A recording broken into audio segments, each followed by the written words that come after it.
नमः श्रुति स्मृति पुराणानाम आलयं करुणालयं नमामि भगवत्पादं शंकरं लोकशंकरं నేను తెలంగాణ వైదిక సంఘ ఫౌండేషన్ జనరల్ సెక్రటరీని. నన్ను ఎట్లా చేసిరంటే ఇక్కడ విమర్శ కాదండి, చాలా మంది చాలా మాట్లాడారు. నేను రెండే మాటలు మాట్లాడతాను, ఎందుకంటే చాలా మంది అనవసరమైన మాటలు కూడా మాట్లాడారు.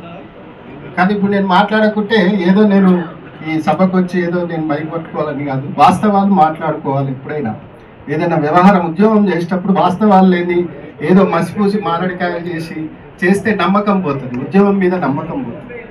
ఇవాళ త్యాగాలు బ్రాహ్మణులు చేతగాక లేకుంటే నిరుద్యోగ రాజకీయం గురించి చేయలేదు, వాళ్ళ జీవితాలు త్యాగాలు చేసి సమాజానికి హితం పలకడానికి బ్రాహ్మణ నాయకులు నక్సలైట్లు దిగారు. ఇంకా వేరే ఏ పార్టీలోనైనా ఒక వ్యవస్థను ముందుకు తీసుకెళ్లాలని కానీ వాళ్ళకి పని లేక రాలేదు. ఉద్యమం అనేది ఒక్కరి గురించి కాదు, సమాజ శ్రేయస్సు గురించి ఉంటుంది. అది మనం దృష్టిలో పెట్టుకోవాలి. పక్షపాతం ఎప్పుడు వహించిన ఉద్యమం నీరుగారిపోతుంది.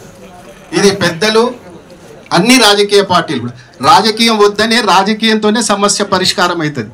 రాజకీయం లేని వ్యవస్థ లేదు, సమాజం లేదు.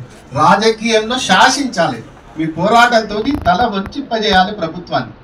నేను మా రాహుల్ అన్నట్టు కార్పొరేషన్ కావాలని మేము ఇదివరకే ముఖ్యమంత్రి గారికి రిప్రజెంట్ చేశాము.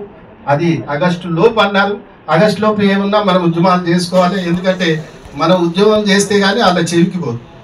అది ఏ పార్టీ అయినా సరే, మా తెలంగాణ వైదిక బ్రాహ్మణ సంఘం అన్ని పార్టీలకు మా జాతి గురించి ఎవరైతే కష్టపడతారో, ఏదైతే ఉద్యమం చేస్తారో మేము సంపూర్ణంగా వారికి మద్దతు తెలుసు. ఇవాళ ఓట్ ఆఫ్ థ్యాంక్స్ చెప్పమన్నారు.